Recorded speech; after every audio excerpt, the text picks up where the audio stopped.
I'm not a snake oil salesman, but today I'll sell you a miraculous, unbelievable, and an incredible story. This can be a life changing story for many out there. It certainly is for Arun Krishna, who saved himself and his family from the hell and agony of type 2 diabetes and high cholesterol. Can type 2 diabetes be reversed? Can you do it in a few months? Proof is in the pudding. And we have the man himself to tell us all about it. Ladies and gents, the lean, mean machine, Arun Krishna, in his renewed avatar. Hi, and welcome to the Gist of It podcast. This is Harshit Bhardwaj, and today I have a fantastic guest, Arun Krishna. And Arun has a very interesting story that I'm sure can benefit thousands, if not millions, of users worldwide. Uh, we're going to discuss how, in his own experience, with his own insights and reading and understanding of type 2 diabetes, Arun, reverse is the right word to say. First of all, let's welcome Arun on the show. Arun, welcome to the show. Hi everyone, Arun here. I'm from Pune. So, as I said, is reversing diabetes the right phrase to use? Is it a permanent reversal?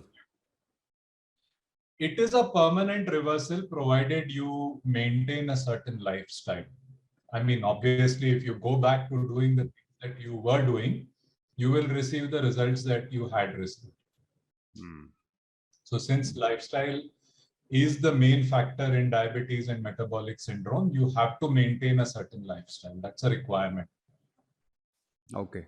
Okay, let's get back to the start. I have known you for quite a number of years, and I've seen you Yes. in the pre-diabetes stage when you were absolutely fine, healthy, and then, as you said, the lifestyle took its toll, and things started to go downhill. So, when did you first find out that was it a shock, or you knew that it was gradually happening? I'd say it wasn't something that I wasn't aware of, but we tend to have a sense of invincibility, right? Or immortality. We always forget that we are mortal and uh, there are limitations to how far we can push things. So we are always looking to push limits. So in my case, I think since the time I got married, probably from that time, I had sort of let myself go. I had had a couple of instances where through some gymming and some yo-yo dieting, I had brought my weight down once or twice, but it was never too much below about 90. I think 93 was the lowest that I'd been at. My college days, I was around 78, 79 kg. And then gradually that kept increasing. I mean, the statistics say that a person after their teenage, they start putting on roughly 1 kg per year. And that is purely the increase in fat due to lifestyle factors.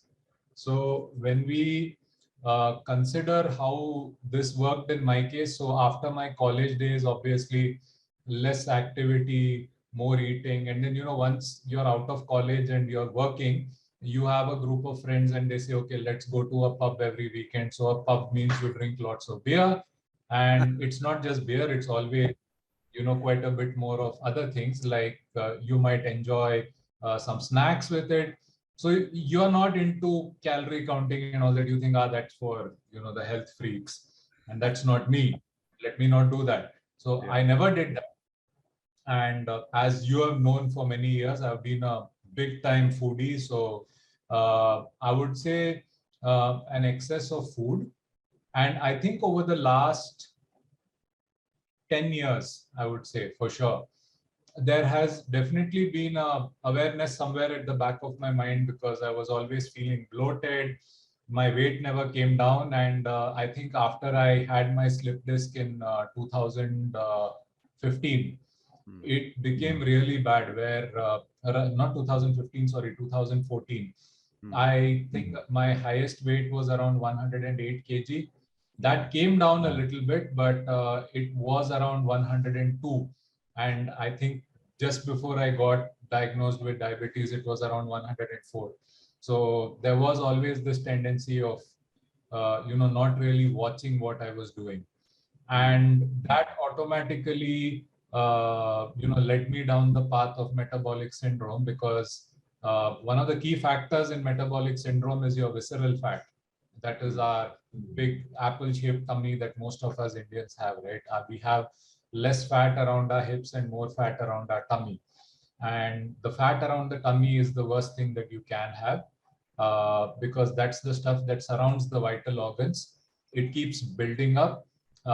We tend to forget to check our vital markers once a year, which is, I'll come to that later when we are discussing. But once we stop checking our vital markers, it comes as a shock. At one point of time, so in my case, it was, I had COVID in, I think, April end, May beginning 2021, I had COVID. Whole family got COVID at that time, in fact. And then after that, sometime in June, I started having like frequent urination at night. I used to have to get up to go to the toilet 3 or 4 times in the night. And then I thought, okay, it might be something problematic because my family does have a history of diabetes. So I said, okay, let me have myself tested. And the moment I got tested, of course, I had the shock. So the shock was that my fasting and PP blood sugar were at 331 by 383, which is frightfully high. And my A1C was around 13.1. And those were not the kind of numbers that I'd expected. I think when my mother got diagnosed also in 1994, I think her numbers were around 200, if I recall right. So my numbers were like shockingly high. And then I was like, okay, let me start doing something. And that is where it sort of started. And that's where actually one of my friends introduced me to this diabetes reversal program, which I'll talk about afterwards as well. And that got me through the entire journey. I added on a lot to that program from my own perspective by doing a lot of reading and understanding how this disease works, what the mechanism is, etc. And with that, I was able to reverse it pretty fast and come to, well, back to my college weight again, which is the most amazing thing. Yeah, that's amazing, isn't it? We'll come to that. So yeah, I think the shock factor is always there because, as you very rightly described, that during the college days and after it, once we get our jobs, the life is settled, money is not an issue, we have some time on hands, and we indulge carelessly and thinking that not me, not yet. So, Correct. okay, everyone thinks not me, not yet. That idea of immortality that you talked about, that we all feel that we are all invincible. So, it's not going to happen to me, not yet. Not yet is also a great thing. Okay, okay, I'm 35, 36, I'll worry about it when I'm in my mid 40s or whatever. Exactly. So, you found out the hard way. What about people who unfortunately do not go for the yearly checkups? And because diabetes and any metabolic syndrome is a very silent disease, isn't it? For a long time, it doesn't just attack you. It just doesn't just happen. It builds up over a lot of years and months, if I'm right. But you said that you got triggered by frequent urination. So, can you Yes. talk about what other common symptoms that are there that can help people to take a stock and go for a checkup?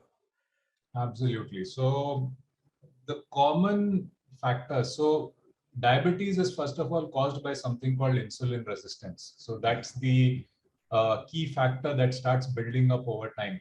And if you look at the base mechanism of the disease, right, it's about having too much blood sugar. Now, when you have too much blood sugar, in your system, or you're frequently feeding yourself with items that will raise your blood sugar, then over a period of time, your body produces a lot of insulin.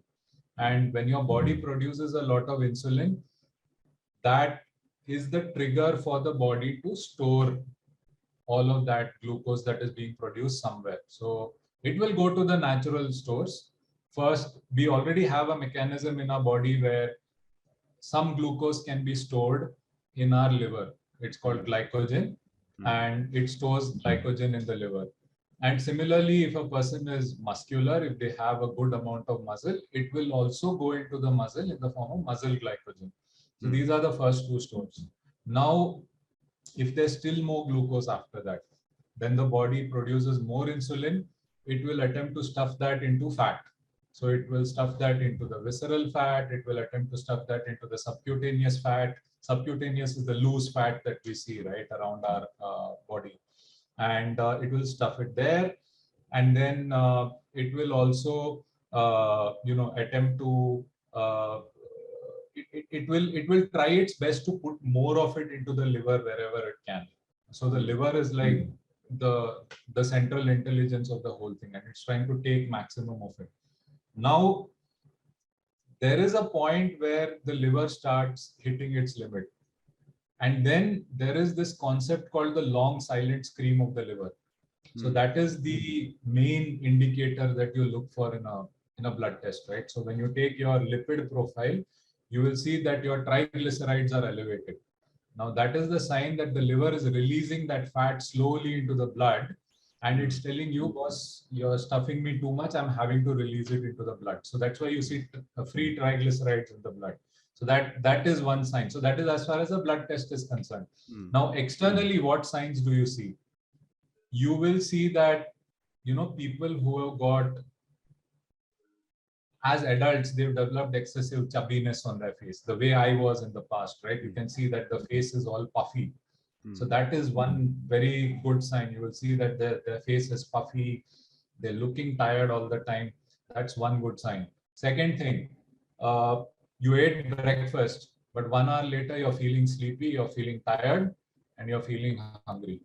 That is a second sign to look for, because it means that your body is having like spikes of sugar, which when they crash, you're starting to feel tired. And that crash happens because of, again, excess insulin, and it's trying to deal with that sugar, right? The third thing, you start having skin tags. I had a whole lot of these. So skin tags are these little pieces of skin that I have a few even now, which are like the remains of the days when I had insulin resistance. So I had lots of skin tags. You see them around the neck, in this part. You see them in your armpits. And this is a very good sign that you're becoming insulin resistant, and you should go for a blood test at that point of time. There's people who also have darkening of the skin in their armpits and some parts. So there's a term for it. I think it's called acanthosis nigricans or something like that. So that is the other symptom that you look for. And of course, I mean, when you become a full-blown diabetic, you will have frequent urination as a very solid, reliable sign that you have become diabetic. So that is definitely a big concern. But of course, it is very silent. You may not see any external symptoms. You may feel everything is fine. And of course, I forgot the main one, the buildup of visceral fat, right? So the buildup of the belly fat. So in India, we think of it as prosperity, but it is something that will take away your prosperity over time. So you should be very careful about that. You have to see that. So the numbers that I was reading was, for a male, it should be below 90 centimeter. Your measurement around your belly button, or just below your belly button, should be under 90 centimeter. And for a female, it should be under 80 centimeter. So that is a sign that you don't have too much visceral fat. The other way to gauge that is, of course, you get fairly cheap scales now online.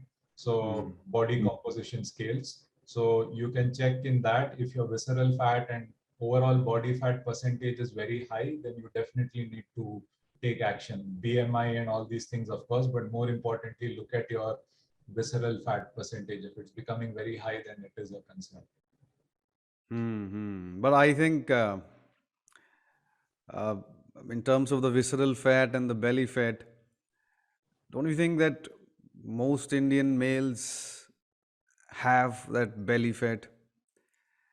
I hide, Yes. I look around and I do notice. I mean, I have a couple of inches extra, but most people you look around on the streets or anywhere, I would say in excess of 90%, uh, Yes. proper bloated belly sticking out. So you saying that is Absolutely. a big cause of concern. That is a huge risk factor. So, in fact, this learning of visceral fat, right? I got it from this doctor called Dr. Pal on YouTube. So, Hmm. Dr. Palaniappan Manikyam. So, he is a practitioner in California, and he has actually done his own body transformation, and he has spoken about this extensively, and he speaks a lot about time restricted eating and why that is so important. And one of the big reasons is you want to bring down this visceral fat. It Hmm. is the biggest killer that exists, not just in India but across the world. And of course in India, we have now rapidly become the second most diabetic country in the world. China tops us, just like they do in so many other things, but we have become the second most diabetic country in the world. And we if we are not careful, we may become the most diabetic country also. So we need to be really careful about this. So okay, what would happen if diabetes is not diagnosed in time and of course not treated? How, what are the timelines we're looking Yeah. at? How soon it starts to destroy? Look, the damage that occurs to your cells from having excessively high blood sugar continuously, it starts the moment you get into that phase, that starting phase of pre-diabetes, where the body is not able to bring down the blood sugar, and hence the number called the A1C. The A1C is nothing but how the glucose particles are sticking to your hemoglobin. So that's what is getting measured in that A1C, the percentage of glycated hemoglobin. Now, this percentage keeps growing if you don't control diabetes, right? So, why you're looking at that number, why you're worried about, hemoglobin, glucose sticking to your hemoglobin, is because it means it's also sticking to the blood vessels, the inside of the blood vessels, the endothelium as it's called. It means it's also sticking to your vital organs and all of this. So excess glucose in the body is toxic. It's actually causing damage inside the body. It's a form of fuel, but if that fuel is left alone, it's actually chipping away. It's like petrol actually erodes so many things, right? It damages so many things if you just leave it around. So it's like that. It almost acts like something that's chipping and causing gradual damage. And this damage is what actually causes the problem eventually, because if this damage occurs, let's say inside the blood vessels, if it occurs on the walls of the blood vessels, cholesterol, your low density lipoprotein, LDL cholesterol, will go and get into those areas in an attempt to repair that damage. It's actually the cholesterol is trying to do a good thing for you, which is repair that damage. But in the process, it will thicken the wall of the blood vessel. So your blood vessel got narrow, and then you start facing high blood pressure. Similarly, now if there's excess glucose, the body is trying to stuff it in the liver. So it gets to a point where the liver is going beyond its limit. It stuffed it as fat. It stuffed it as fat on the rest of the body. Now, what that means is the liver is getting fatty and you have non-alcoholic fatty liver disease, which Okay. means at some point the person has to actually potentially go for a liver transplant, maybe far down the line, because the liver just became dysfunctional. Over a period of time, the person will face damage to their nerves. So damage to the nerves, especially in the periphery, like on the legs and all that. And then there is diabetic amputation that happens because of that, because the legs become gangrenous from wounds and things like that. And then the person has to have an amputation. So they may lose their limbs. Similarly, they may also lose their eyesight, because the nerve centers at the back of the retina, they start getting damaged. You start having retinopathy, and the person will lose their eyesight over a period of time. So in this way, this disease actually keeps building up, and it just, the more you try to control it with medication and things like that, it gets worse because the side effects of those medications also start kicking in. So eventually the person starts losing a lot of their, their capacity to be functional. They start losing their health and vitality, and over a period of time, what they think is under control will eventually start to, worsen and deteriorate. So it is very critical that you catch it early and that you do the activities that are required to control it. Okay, okay, very scary. Um, so let's get to the gist of it. Yeah. Roadmap to reverse it, like what you followed. I'm sure you read around a lot and you did a lot of research before implementing anything in your life, because I know you as a person, and you did your research and due diligence. And do you think what worked for you will work for anyone? Is that a yes? What worked for you individually would work for anyone? So there are a few criteria that you need to consider. See, firstly, I went for a diabetes reversal program, which is called Twin Health. So I went for that program. Now they put you on a certain diet, which is a fairly low carbohydrate diet, and they monitor your, blood sugars and other things using continuous glucose monitors. And they have a lot of analytics built into their program that helps them drive the lowered blood sugar and things like that. Right. So that's one approach that I took, which again, I jumped into that more as a leap of faith. I didn't know really if it would work. One of my friends told me, and I said, it's time to try and implement that. Till that point of time, I was thinking, oh, like my mother, like my father, I'll have to continuously take medicine, and that is how it will stay in control. Now, when I got into that program and I started seeing some initial results, then I got curious about this. So let me do a little more research into it. That's where I discovered Dr. Jason Fung. That's where I discovered intermittent fasting as a technique. That's where I discovered Dr. Ken Berry.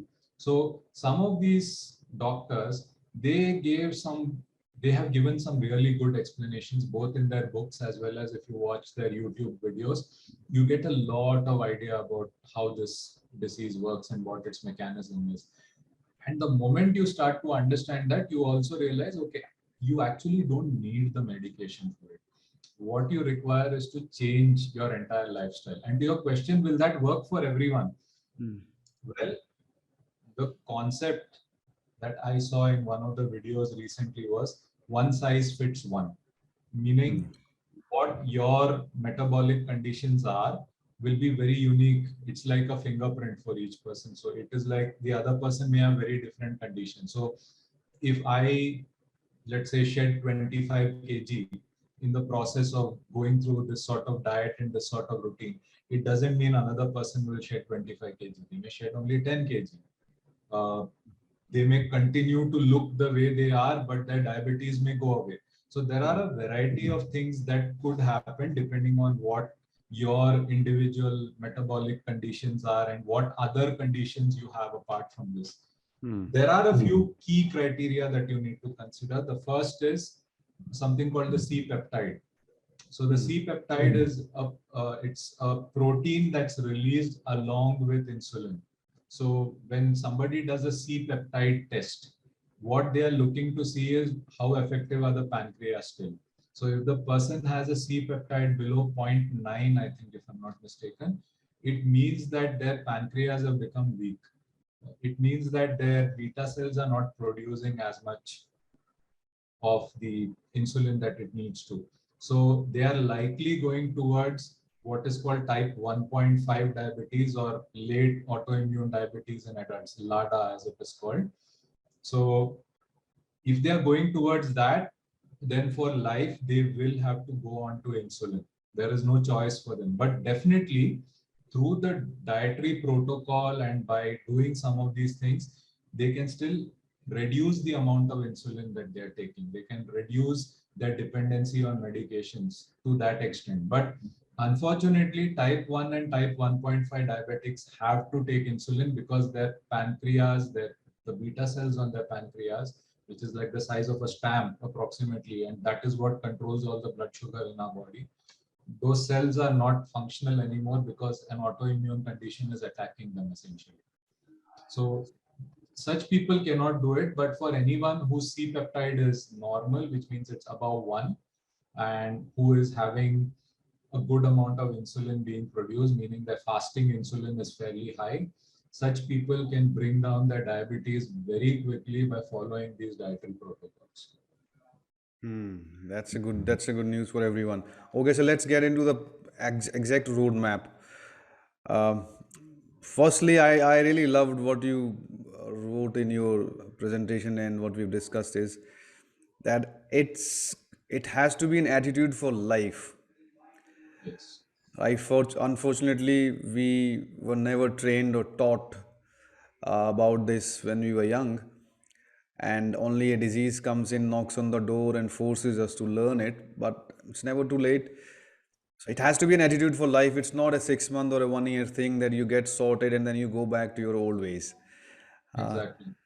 So, because we are not doctors and we are discussing simply, completely your experiential results, how you turned around things and what specific things you turned around and how difficult was it?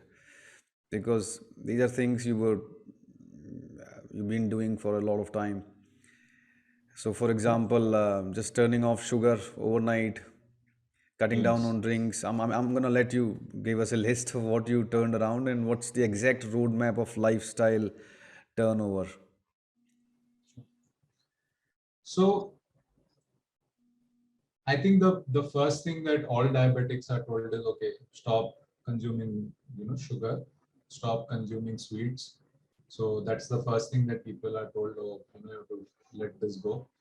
And then, of course, they're told, okay, you have to start taking medications and stuff like that.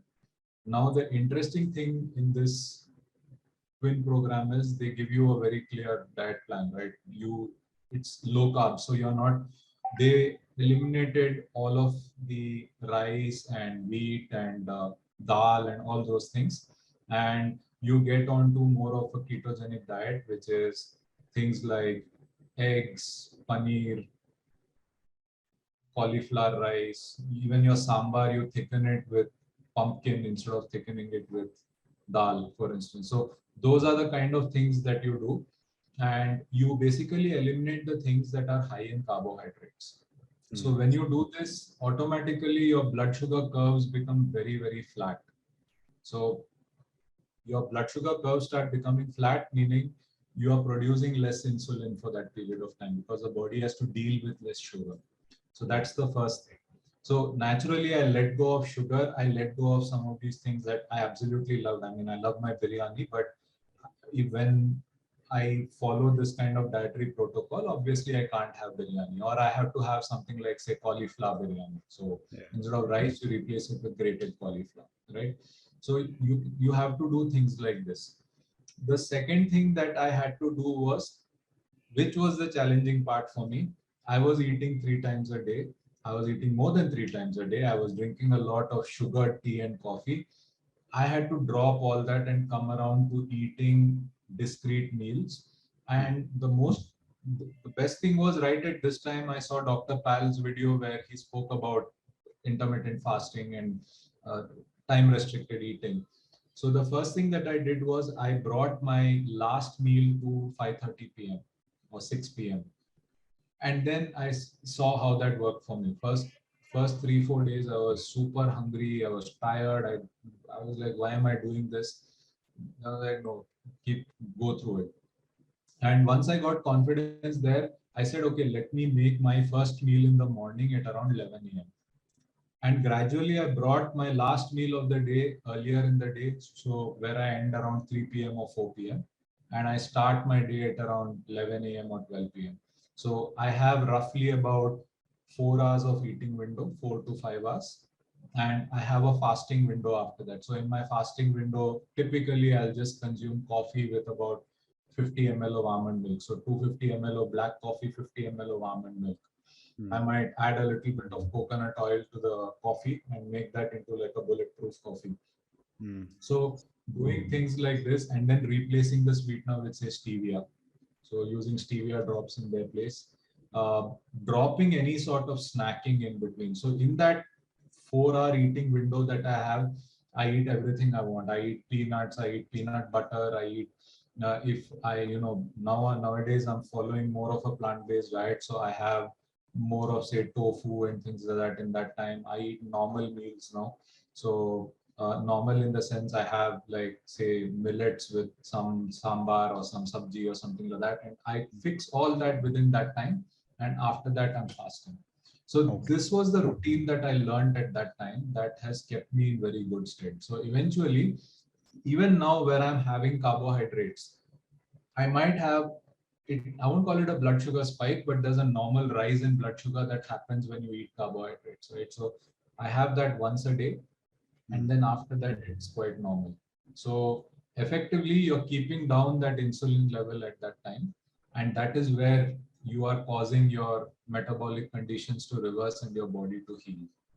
So there are different ways to approach it, but the most important thing that I have realized is you need to have that window where you're not eating, and that was the real secret to the, if you call it a roadmap, that was the real secret. The time I learned to implement that and the discipline that I developed around my eating. And then gradually I got into, initially my only exercise was some walking. Gradually I started running. And then most recently I've started working on building some muscle. And as I started watching, influencers in the space of muscle building and things like that, you learn that the most important thing is calorie control. So Yeah. if you have to bring down your body fat percentage, you have to control your calories. That automatically means you have to log your meals and be, to measure everything you eat. You have to be strict about it. And that strictness, from the time where I started time restricted eating, it has become very easy now to actually, restrict my calories, because I was already doing that to some extent. So that discipline you develop in one part will help you develop in something else. So that's where I think one of my LinkedIn videos I was talking about, first get healthy, first control your diet, and then your exercise will work well for you because you have learned to control the aspect that's causing you to build up body fat. Yeah, but we do it the other way around. We hit the gym Exactly. first and then worry about the diet. That's Exactly. that's a huge problem. Yeah, so I to break it down for the people, time restricted eating is, as you said, it's a big secret that you figured out, and it is something very new for me as well. And you increase the number of hours in a day where you were not eating, and Yes. developed a window, a small window in 24 hours or 4 5 hours where you were consuming food. Of Yes. course, the logical stuff of cutting down on all sugars, artificial sugars, and Yeah. carbohydrates down to the minimum. That's everyone knows about it. But this time thing, because what we have learned, and there've been a lot of talk about small meals throughout the day, right? Rather than two big meals or three big meals, eat a lot of small meals, especially in the muscle building, gym people, that you need to have 7 or 8 meals, high, full of proteins and carbohydrates as much as you need. So this, what you're talking about, is it possible for everyone to follow? Because 2 meals within a window, it does require a hell of a discipline, of course. And taking your It last does. meal by 6 p.m. or 7 p.m., I've tried it a few times. After 7 p.m., if you eat your dinner by 7, you start feeling a little uncomfortable by 9 or 10 or 11, and then you snack whatever Yes. comes to hand. So this is So uh, this is all about discipline, isn't it? But is it good for absolutely. And everyone? That's what I'm saying. I mean, of course, diabetes reversal and metabolic syndromes, but is it good for everyone? Or are we specially talking to people who are sensitive to metabolic diseases? So I would say this is good for me to begin with. So I Yeah. follow this.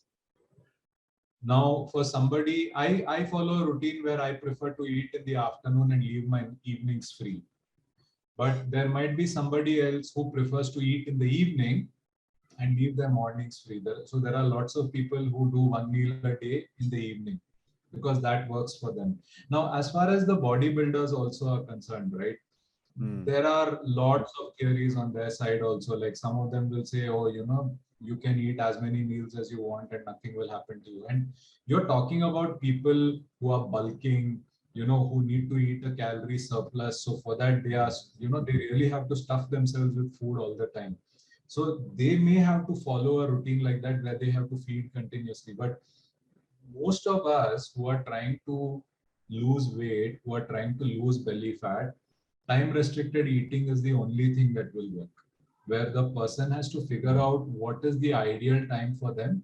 So, look, what does time restricted eating mean? It just means that you are not going to snack between your meals and you're going to eat within a fixed window.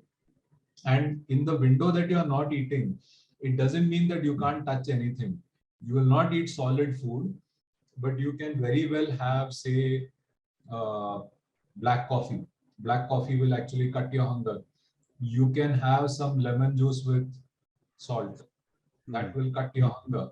So in fact, when I do extended fast, so I have done as part of this routine because I wanted to get some accelerated results in terms of my weight and reducing belly fat. I did a few extended fasts, the longest one being about 6 days, six and a Hmm. half days. Wow. So when I have done that, I have apple cider vinegar with salt, I have lemon juice with salt, I have black coffee. So that's the way in which I've tried to, reduce my belly fat. And now I'm going through another, where I'm trying to cut down my body fat percentage now below 20%. So that is my next goal. So Hmm. where I'm doing this now, it's going to be a lot about trying to cut down the amount of fat that I eat and increasing the amount of protein that I'm eating and things like that. But the whole funda, as far as I am concerned, what works very well for me is not eating continuously.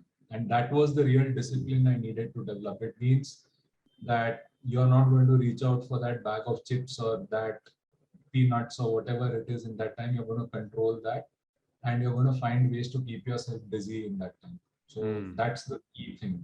So nowadays, what's happened as a result is, so yesterday I went to a movie. So Hmm. when I went to a movie, the normal tendency would have been pick up a big bowl of Yep. popcorn and come there, right? Yeah. But when I was there, all people around me were eating. I was like normal. I wasn't feeling a craving even because Yeah. I no longer crave food at that time of the day. So it's just about developing that discipline one time and it will last you for a lifetime. It's amazing, isn't it, that everything that you're talking about, uh, I've studied a lot of Ayurveda, and it seems like it's directly from some ancient Ayurvedic text. Our Absolutely. ancestors, my Nanaji, he gave me an exact playbook of eating, that 2 meals a day, not later than 7 p.m. Don't eat anything between. Try to eat as less carbohydrates in terms of rotis, chapatis as possible, and do not eat outside food. And it was as simple as that. There was no rocket science in it. But do you think, in present context, and I'm not even talking about the Western world, where the life without processed food is almost impossible, right? Without microwaved foods and processed foods. Even in India, do you think it has to be a huge paradigm shift for parents, first for themselves and then for their kids, to implement it? How do you, Absolutely. I mean, you must have done it in your own household, and you must have faced challenges.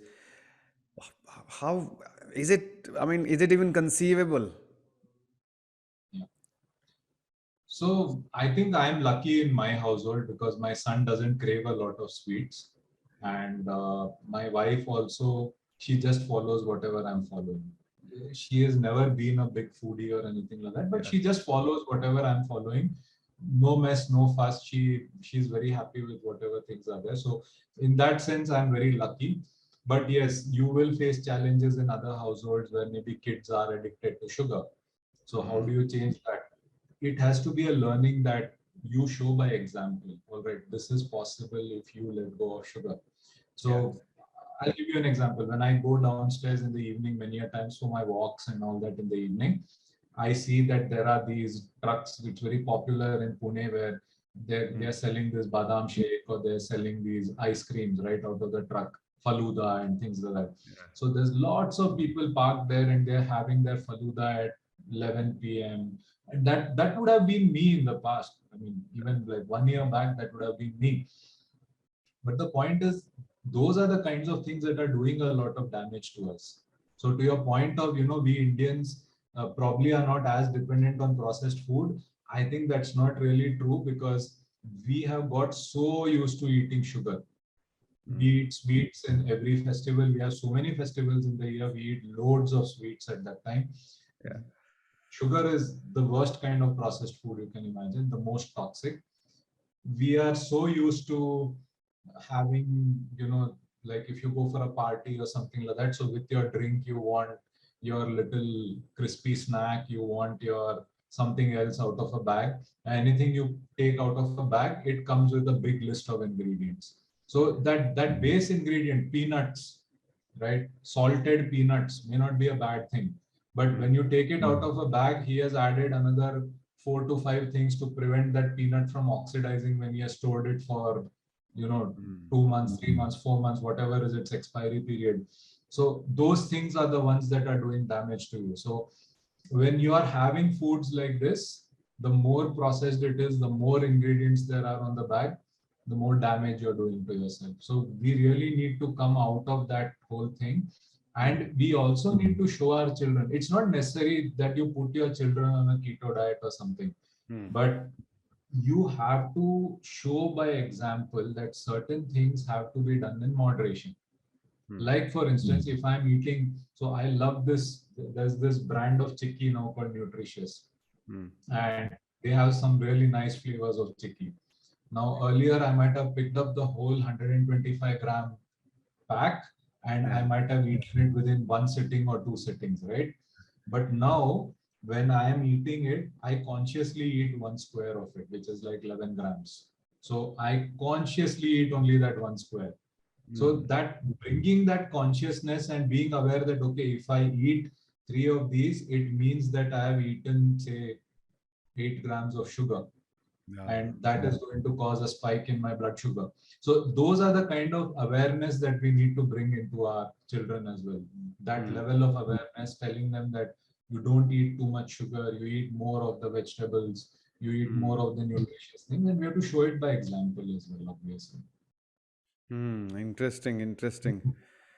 Okay, and I think the good thing you a lot of people would like it is that exercise comes later, so don't worry about spending too many hours in the gym. Focus on the Exactly. diet, be conscious of what you're eating, and first of all, understand and learn what works for you, because this is a very broad stroke. It worked for you, but there are a lot of common factors that would work for a lot of people, but depends. You don't need to necessarily lose 20 kilos. You might just need to lose 5 kilos, and your body will tell you. As you say, that body is very intelligent, it heals itself if you let it heal and stop Absolutely. invasion.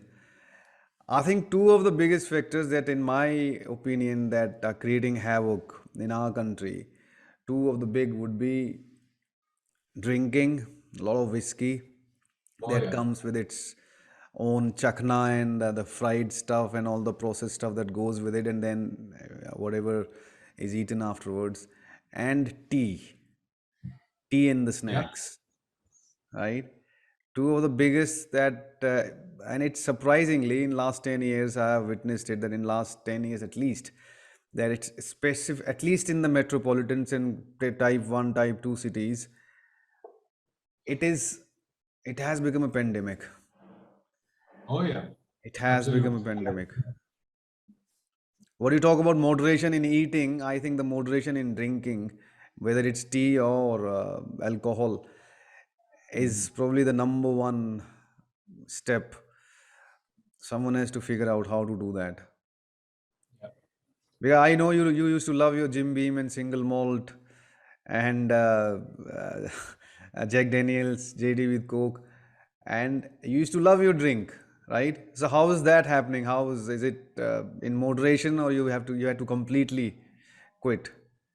No, I didn't have to quit it. I mean, I could have continued with having a drink occasionally, but something very interesting happened to me as I went through this journey. Hmm. So I actually went down a spiritual path as well through this process. So you get a lot of time to think when you're not eating in the evening. So somewhere down the line, I started going down a spiritual path in this. So I've always been spiritual. For last 20 years, I've been part of Art of Living, for instance. But I really got the time to think about it.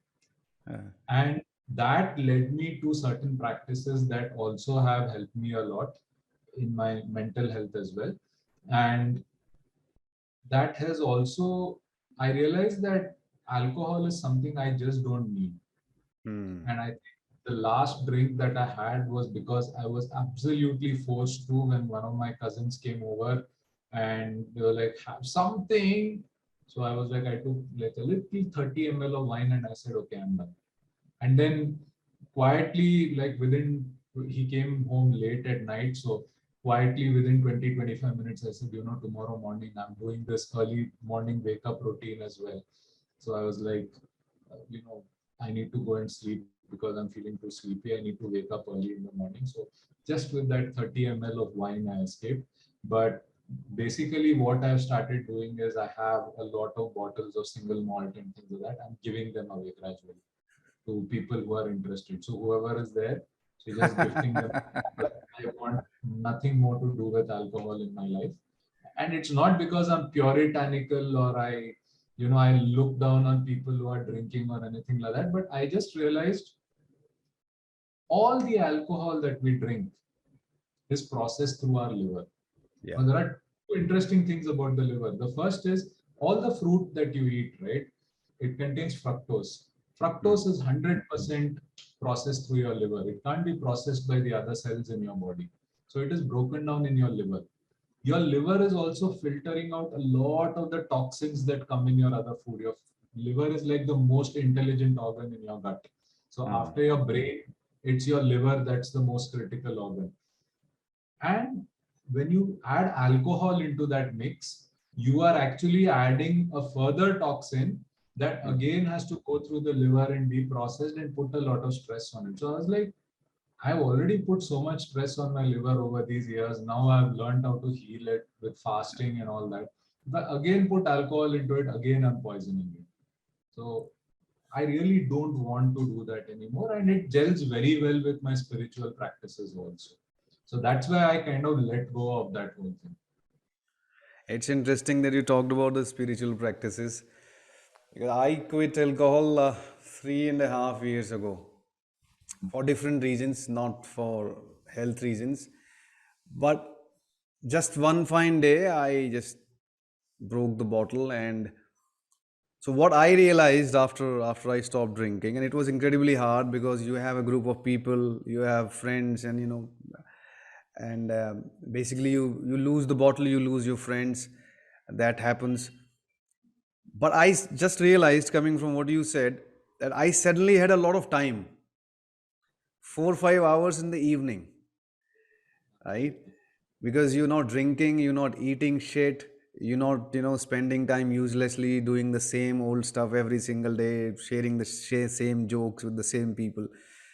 Even if some people like to drink alone at home and having snacks and all that, suddenly I had 5 6 hours of incredible time. That's the first realization I found. And just like you, I also got drawn towards meditation and spiritual aspects of it. And suddenly, as you start meditating, that's my personal experience, and start understanding more about the spiritual side of life, my diet started to change. And this might sound like a stupid theory to a lot of people, but it happened. So I used to love eating. I was not a non-vegetarian, never ate meat, but I used to love eating egg and egg dishes. I used to love having fish, fried fish, and all kind of fishes, and a lot of gravy stuff, a lot of rich paneer gravies and all that from daddus and that kind of stuff. I just started not liking any of that stuff. And one fine day, it so happened I realized after a few months that I could not process eggs. If I take even an ounce of egg in any form, I just had to vomit it. I just couldn't take it. Same thing with fish, same thing with any rich gravy. So my diet automatically started to turn sattvic. I don't know why. And then I've been told this lately, that when you start to meditate, when you start to still your mind, you start to still your body, and the body knows what it needs. It tells you, it will tell you exactly if you let it decide. And that stillness of mind and body that comes from meditation, yoga, and being conscious about your life that you talked about, that you're conscious about everything you're doing. So it heals itself. Isn't it incredible? Before this Absolutely. conversation, I was always intrigued that why this Hmm. happened.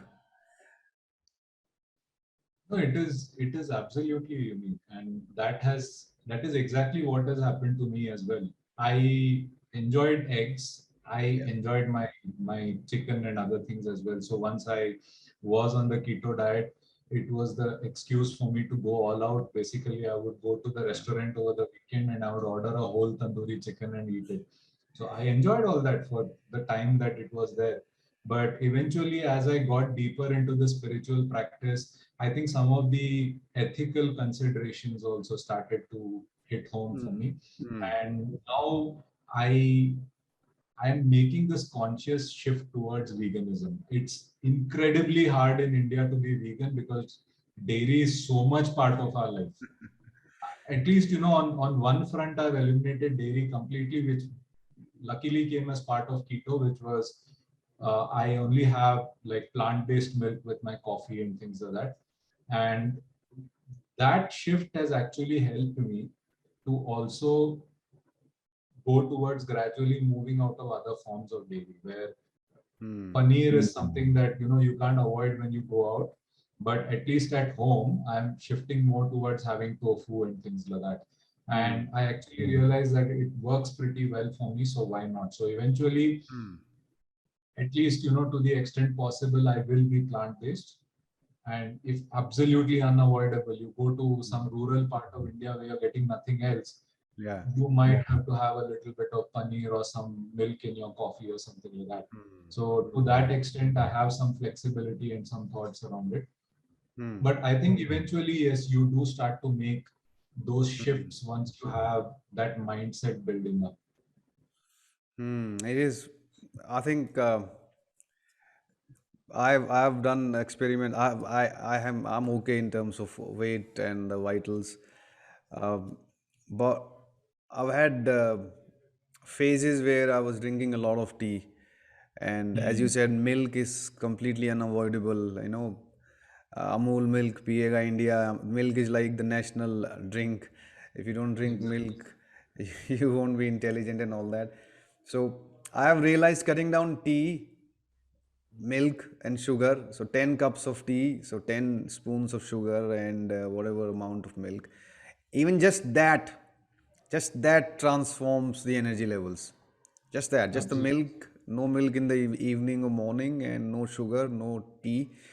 And so that is really incredible. Another thing that I have experienced, somebody told me, there was a very experienced Ayurvedic doctor.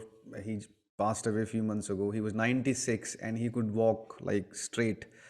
He used to live alone. He told me a simplest formula of Ayurveda. He said anything that grows in the region where you're living, any plant-based food, that would suit you. So if you live in the rice, belt in India, the rice would not harm you. But if you don't Correct. live in the rice belt and you live in a completely different part, like in Ghaziabad, Delhi NCR, we know the rice belt. And So the rice would not, be suitable for your body. So Jalvayu he talked about. So I used to love cheese when I was in Europe. And when I came back, I used to miss it. So I would go to Oberoi's or Delhi in South Delhi and get all those good cheese. And it never suited me. Hmm. So it's a very simple idea that whatever happens locally around you, whatever food, Correct. grains, vegetables, fruits, they would suit you best. And if you eat a lot of import stuff, processed food is it's sourced from all over the place. We right now we're eating onions sourced from I don't know God knows where, from Pakistan or wherever. So the simple idea, whatever is local to you, that would, and the local seasonal fruits, seasonal vegetables, it's as simple as that. They followed it for thousands of years, and now with this global, in Europe you get, in England we used to get these tomatoes with labels coming from Poland, some from France, some from Germany, some from all over the world, and we used to be very happy. We're eating tomatoes from all over the Europe, and they used to come overnight. So it's the same idea. It wouldn't work for you. So keep it simple, eat local, eat seasonal foods, cut down on sugars and carbohydrates, and the restricted, disciplined eating, intermittent fasting, a lot of buzzwords that are now common. Now they come into the mainstream. And we'll also share links of all the wonderful doctors that you talked about. We'll share the links in the description so people can check them out. Sure. And one final bit is, when we talk about diabetes reversal, my wife also is pre-diabetic, and she has an incredibly busy lifestyle. She leaves at 7 and there's no coming home time. She has to eat out. How do you manage this regimen with a super difficult outgoing out and about life? Are you working on a book, or you should be working on a book or a handbook or something like that, a planner Yeah, like that? I mean, after you have told me, that is something that's been on top of my mind, but every day I think I'll do this and I end up not doing it. So I have to set some time aside in a disciplined way and probably put down some thoughts around it. But What people will listen to it and they'll say, yeah, wonderful information, fantastic, I'm going to do it. But they need a starting point, A, B, C, D. Like you had a program that you followed religiously. So exactly. if you just summarize it, let's say for my wife and people who are really busy and they can't be at home to mind their eating. They have to eat out. So what Yeah. options are there for Indians specifically? So for Indians specifically also, see, I think what discipline we don't really have is in terms of logging everything that we eat. So it is important that we start logging it somewhere. You've got so many apps now where you can log your food, right? So start logging your food. Try to understand what you're eating in a day. Try to look at the macronutrient count in that. All these apps, if you take, say, Healthify Me, for instance, what I use, you can see that there's a macronutrient count. It will tell you, okay, you ate so many grams of carbs, you ate so many grams of protein, whatever it is. Then it's important that people, even if they are working or they are busy, they take time out to do a little bit of meal prep and store things aside. So, like for instance, over the weekend, try to chop up some vegetables and paneer and things like that. Store them in your fridge. In the morning, you just quickly saute them, add some nice masalas. Like for instance, I just make paneer with vegetables, some kitchen king masala, little bit of ghee, and maybe a little bit of cream. That, if you eat just that, that's like a really filling meal. And for people who don't work out, who don't have the time to work out and who are pre-diabetic especially, it's important to cut down the carbohydrate intake in their diet. So by doing this tracking, and by carbohydrates, I mean things like white rice, sugar, wheat flour, those are the things that they need to cut down. Vegetables also have some carbs in the form of fiber, but that doesn't really count. That's not going to spike your blood sugar. So Potatoes and sweet potatoes, exactly. starch, Potatoes and sweet starch. potatoes is something again to cut down and to watch, right? What how much you're eating of it. So what's important is that there is some amount of meal prep. there is some amount of focus on creating satiating filling meals, and focus on eating only one or two discrete meals a day and avoiding snacks. You should not have too many snacks, or if you do snack, in your eating window you snack, and the rest of the time you just have things like black coffee, black tea, and things like that. So that is one level of discipline that has to be brought in. And once the person does this, especially if the person who is pre-diabetic but not willing to work out, not too active, if they cut down their carbohydrate intake, they will, and I'm not even talking like keto and go completely like absolutely eliminate everything. I'm talking about cutting down the carbohydrate intake significantly.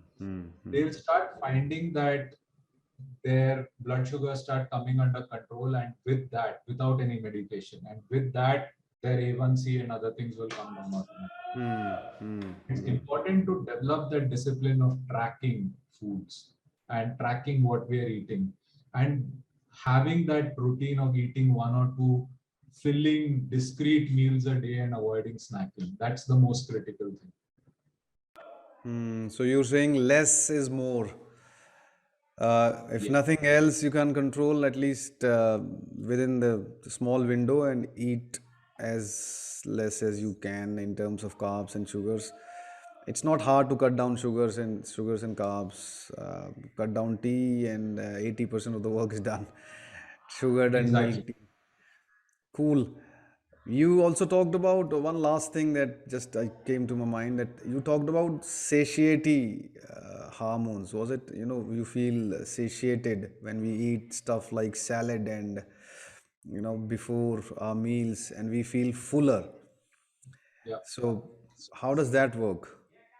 So I don't know if you've had the experience of ever having an Andhra style meal in Bangalore or any of these Yeah, yeah, I places. had it in the So Sarvan these Bhavan. Andhra style meals, yeah. So if you're seen in these meals, they'll give you a mountain of rice, they'll give you various vegetables. Yeah. You eat that rice, but after 1 hour, you're feeling hungry again. Ah. You want to snack or something. You've eaten a lot of food, mind you. You've eaten half a kg of rice in that meal, but you're still hungry 1 hour later. Or if you've eaten a very nice biryani with not too much meat, more veg biryani, you'll find that after some time you're feeling hungry.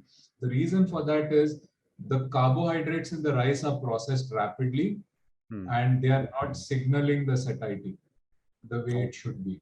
You're not Okay. feeling satiated from eating that meal.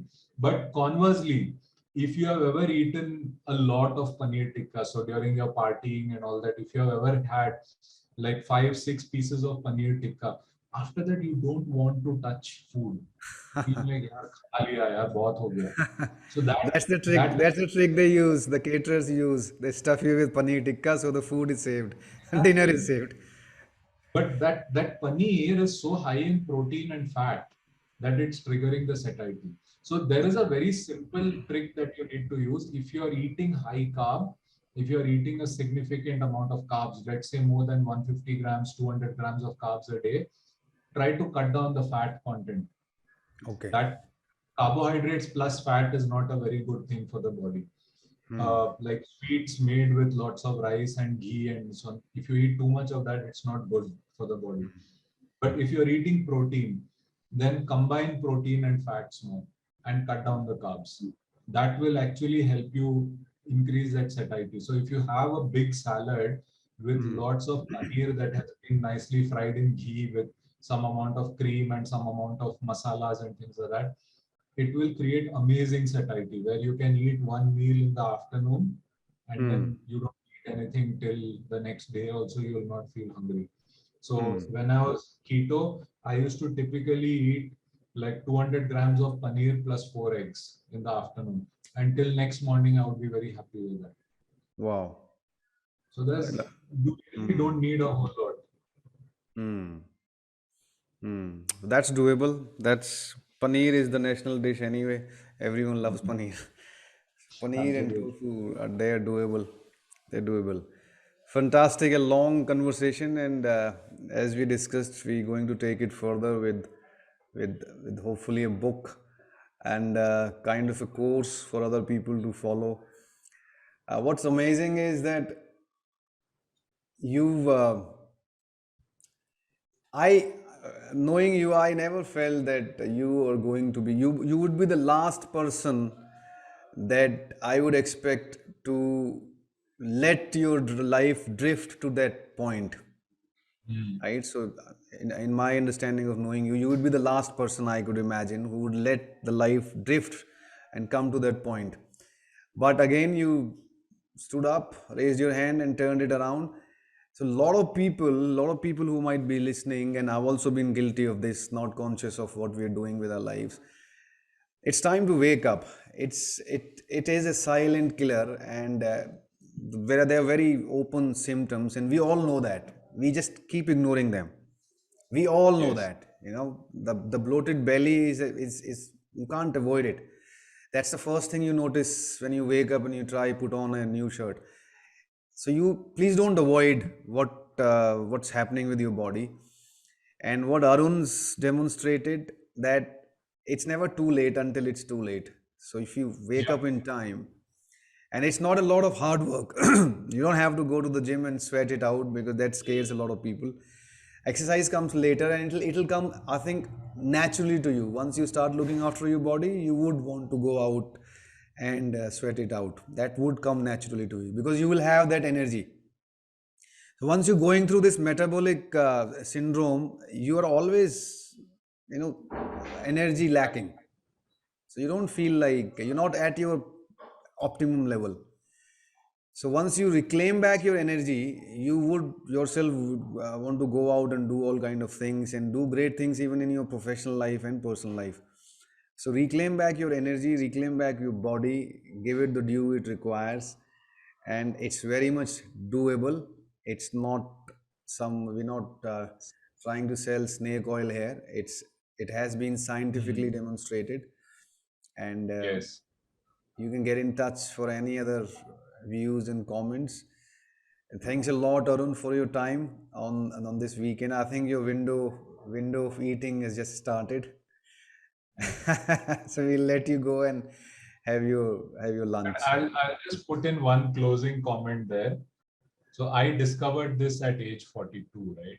Yeah, So imagine that there's people who are becoming diabetic at age 20 plus as well, just before they turn 30. yeah. It's actually good for people to get this earlier. Hmm. So they take this knowledge and live a life right from then, where in their 40s they are absolutely energetic and able to get everything done instead of suffering Hmm. and then realizing it late. And Hmm. potentially it may not work for everyone as well as it did for me. So potentially living a low energy life for the rest of their life. Instead, start living this sort of life early so that you're able to enjoy life later. Absolutely, absolutely. And everyone's complaining these days of this fatigue and low energy life. And it could be just a metabolic symptom. Lot of good Exactly. ideas, lot of implementable ideas, and we'll keep giving more ideas to people. But please wake up, look after your body. It's very much doable, and it's not a lot of hard work. On that note, thanks a lot, Arun, for your time, and see you next time. Thanks a lot. Thanks so much, Harshit. See you all. Thank See you. you.